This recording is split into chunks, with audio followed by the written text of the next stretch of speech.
नमस्कार मित्रों, जय हिंद, जय भारत। कैसे हो आप सभी? उम्मीद करता हूँ कि आप सब बहुत ही अच्छे होंगे, बेहतर होंगे। और एक बार फिर से आप सभी का आपके अपने फ्यूचर वेल स्टडी पॉइंट के ऑफिशियल यूट्यूब चैनल में बहुत बहुत स्वागत है। दोस्तों, सीआईएसएफ हेड कांस्टेबल के एग्जाम खत्म हो चुके हैं और कल इसके आंसर की भी जारी कर दी गई है। तो आपने आंसर की चेक कर लिया तो अच्छी बात है, अगर नहीं चेक किया तो किस तरीके से चेक करना है मैंने वीडियो अपलोड कर रखा है। और आज हम इस वीडियो में बात करने वाले CISF head constable cut off को लेकर हम बात करने वाले कि अगर आपके कितना स्कोर है तो फिर आपकी सेफ स्कोर रहने वाला है, यानी कि आगे की प्रोसेस टाइपिंग के लिए आपको तैयारी करनी चाहिए। तो ये कुछ पॉइंटों पे चर्चा करते हुए हम आगे बढ़ेंगे और आपकी कट ऑफ निकालने वाले हैं। तो इसके आसपास जो मैं बता रहा हूँ, कट ऑफ आपके इसके आसपास ही 2 नंबर ऊपर या फिर 2 नंबर ज़्यादा है, तो फिर आगे की प्रोसेस के लिए तैयार रहना है। दोस्तों, सबसे पहले जो भी वीडियो को देख रहे हैं वीडियो को लाइक कर दीजिए, और अगर आप अपने चैनल पर नए हैं तो चैनल को सब्सक्राइब कर दीजिए, नोटिफिकेशन को ऑन कर दीजिए और टेलीग्राम ग्रुप ज्वाइन कर लीजिए, जिसका लिंक मैंने डिस्क्रिप्शन बॉक्स के अंदर दे रखा है। तो बढ़ते आगे, सबसे पहले दोस्तों अगर इसकी टोटल पोस्ट की बात की जाए तो CISF head constable and SI and सभी को मिला के आपकी 540 पोस्ट है। 540 पोस्ट के अंदर अगर एएसआई की बात की जाए तो इन एएसआई की पोस्ट आपकी 122 पोस्ट है, और हेड कांस्टेबल मिनिस्ट्रियल की भी पोस्ट है जो आपकी 410 पोस्ट है। यानी कि जो फाइनल सिलेक्शन दिलाया जाएगा हेड कांस्टेबल मिनिस्ट्रियल में 410 कैंडिडेट को और एएसआई की 122 कैंडिडेट, और टोटल मिलाकर ऑल ओवर है तो 540 पोस्ट आपकी इसी सीआईएसएफ में है। अब आगे बढ़ लेते हैं, एग्जाम लेवल को थोड़ी सी बात कर लेते हैं। दोस्तों, आपका एग्जाम 30 से 31 अक्टूबर को 4 शिफ्ट में खत्म हुआ। तो 4 शिफ्ट में कुछ शिफ्ट आपकी ईजी आ रही थी और कुछ शिफ्ट थोड़ी सी हार्ड आ रही, तो इससे आपको घबराना नहीं है क्योंकि आपका नॉर्मलाइजेशन भी होने वाला है। तो अगर आपका पेपर ईजी था या फिर थोड़ा हार्ड था तो आपके मार्क्स जुड़ जाएंगे, अगर हार्ड था तो आपको बिल्कुल निश्चिंतित होकर रहना है। और ऑल ओवर पूरे पेपर की बात की जाए कि आपका पेपर का लेवल कैसा था, तो दोस्तों ईजी टू मॉडरेट आ रहा है। लेकिन पिछले जो 2019 का पेपर था जिसका एग्जाम 2021-23 में अभी हुआ है, तो उसकी तुलना में देखा जाए तो थोड़ा सा ऊपर लेवल का था, ऐसे देखा जाए तो। वैसे तो ये ईजी टू मॉडरेट पेपर आ रहा था, ना कि आप ज़्यादा ईजी था तो ना हार्ड था, क्योंकि बहुत सारे बच्चे हैं जो अच्छा स्कोर करके आ रहे हैं। मैं आपको बताऊंगा कितना कितना स्कोर करके आ रहे हैं, एवरेज स्कोर कितना कितना हो रहा है, और मैंने एक यूट्यूब कम्युनिटी पे पोल डाला था, वो भी मैं आपको दिखाने वाला हूँ। अब आगे बढ़ लेते हैं, 2019 की कट ऑफ के बारे में थोड़ी बात कर लेते हैं।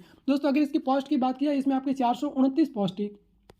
इन 429 पोस्ट में अगर हम कट ऑफ की बात करें, सबसे पहले जनरल कैटेगरी कट ऑफ मैं आपको बताता हूँ। जनरल कैटेगरी आपके मेल के लिए 79 रही थी और फीमेल की 76 रही थी, और ओबीसी कैटेगरी की भी आपकी यही रही थी, और ईडब्ल्यूएस कैटेगरी आपकी थी नहीं। और एससी कैटेगरी की बात की, एससी कैटेगरी का आपकी 76 मेल की रही थी, और फीमेल की बात कीजिए फीमेल की 72 आपकी कट ऑफ रही थी। और एसटी कैटेगरी के लिए मेल की 71 कट ऑफ आपकी रही थी, और फीमेल की आपकी 65 रही थी। यहाँ पे 76 है आपकी एससी कैटेगरी। तो ये 2019 की बात है जिसमें 429 पोस्ट थी, जिसमें बहुत ही कम बच्चे थे, इसकी तुलना में कम बच्चे थे, फिर भी ये इतनी कट ऑफ गई है। लेकिन अब की बार पेपर का थोड़ा लेवल ऊपर है, इसलिए इसके आसपास ही रहने वाली है। अब आगे बढ़ लेते हैं, मैं आपको 5 के स्टूडेंट्स के डाटा मैं आपको यहाँ पे बता देता हूँ। मैंने यूट्यूब कम्युनिटी के माध्यम से ये पूछा विद्यार्थियों से, वहाँ से 5 के विद्यार्थी यानी कि 5000 विद्यार्थियों के आपके डाटा आपके सामने, जिसमें 80 प्लस से कितने विद्यार्थी, 20% विद्यार्थियों 80 प्लस विद्यार्थी है, और 75 से लेकर 80 तक आपकी 45% विद्यार्थी है, 70 से 75 तक 15% विद्यार्थी है, और 65 से लेकर 70 तक 10% विद्यार्थी है, 60 से कम 9% विद्यार्थी है। तो यहाँ पे देख सकते हैं ज़्यादातर विद्यार्थी आपको यहाँ पे दिखाई दे रहे होंगे, 75 से लेकर 80 तक सबसे ज़्यादा कंपटीशन यही है। लेकिन यहाँ पे जो 80 से अधिक है, यहाँ पे भी आपका 20% विद्यार्थी, अब आपको कि 20% विद्यार्थी कम थोड़ा ना होते, बहुत ज़्यादा होते हैं। लेकिन इसके अंदर आपके ज़्यादातर जनरल कैटेगरी और ओबीसी कैटेगरी के भी है, और ज़्यादातर विद्यार्थी में 20% में ऐसे विद्यार्थी जिन्होंने एग्जाम ही नहीं दिया है, वो विद्यार्थी जो कि अदर एग्जाम की तैयारी करें। यूट्यूब आगे कम्युनिटी आई, पोल आया, तो ऐसे ही क्लिक कर दिया, सबसे ज़्यादा पे क्लिक करें, तो यहाँ पे आप 13 से 14% विद्यार्थी मान के चल सकते हैं। तो ये आपका यूट्यूब कम्युनिटी पे पोल मिला है, आप यहाँ पे देख सकते हो, और आपके कितना स्कोर है मुझे कमेंट बॉक्स में जरूर बता दीजिए। अब हम आगे बढ़ लेते हैं, आपके एवरेज स्कोर के बारे में बात करें, उससे पहले एग्जाम पैटर्न के बारे में जान लेते हैं। एग्जाम पैटर्न के बारे में बात की जाए तो आपके मैथ्स, रीजनिंग, हिंदी या इंग्लिश दोनों में से एक आपको वैकल्पिक रूप से करने थे, और जीके जीएस इनके 25 क्वेश्चन आए थे, जो कि एक क्वेश्चन 1 मार्क्स था, टोटल आपके 25 मार्क्स के क्वेश्चन हो रहे थे, और इसमें आपकी नेगेटिव मार्किंग थी नहीं। अब आगे बढ़ लेते हैं, एवरेज स्कोर के बारे में बात कर लेते हैं कि विद्यार्थी कितना कितना स्कोर करके आ रहे हैं।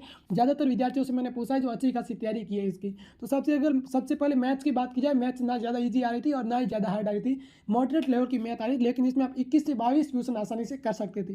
तो जिस भी कैंडिडेट ने 21 क्वेश्चन किया है मैथ में, वो भी बिल्कुल अच्छा स्कोर है। अगर आपके हो सकता है 1-2 नंबर कम स्कोर हुआ है, तो हो सकता है आपने रीजनिंग, हिंदी या फिर जीए में आपने ज़्यादा स्कोर कर लिया, तो आपको निश्चिंतित होकर रहना, क्योंकि आपका मैथ्स कमजोर था तो बाकी सब्जेक्ट कोई अच्छा हो सकता है। लेकिन ये जो मैं आपको बता रहा हूँ एवरेज स्कोर आपको बता रहा हूँ।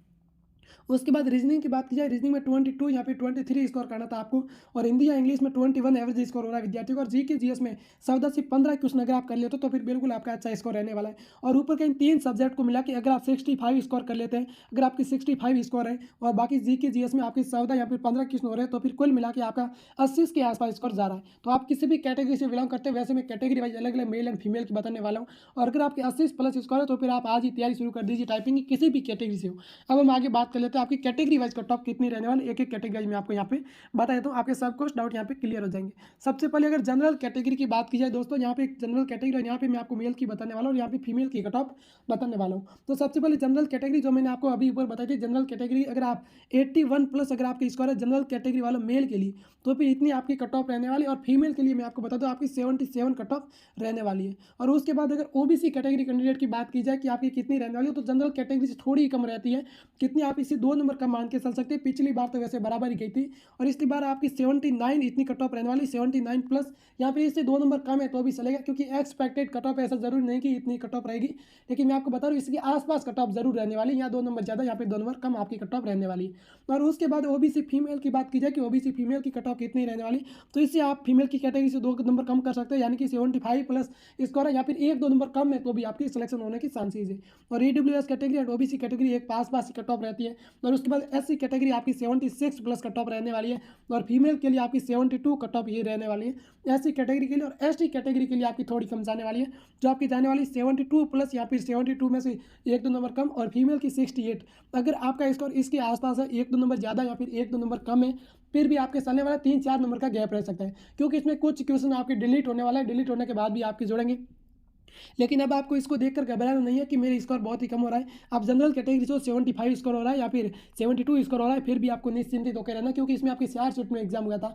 तो कोई शिफ्ट हार्ड थी तो उसकी हो सकता है 6 से 7 नंबर तक आपका नॉर्मलाइजेशन, 10 नंबर तक का भी नॉर्मलाइजेशन हो सकता है, तो आपको निश्चिंतित होकर रहना। और वैसे प्रत्येक क्वेश्चन में 2 से 3 तो क्वेश्चन आपके पेपर में गलत हो जाएंगे, वो भी आपके मार्क्स से जुड़ने वाले हैं।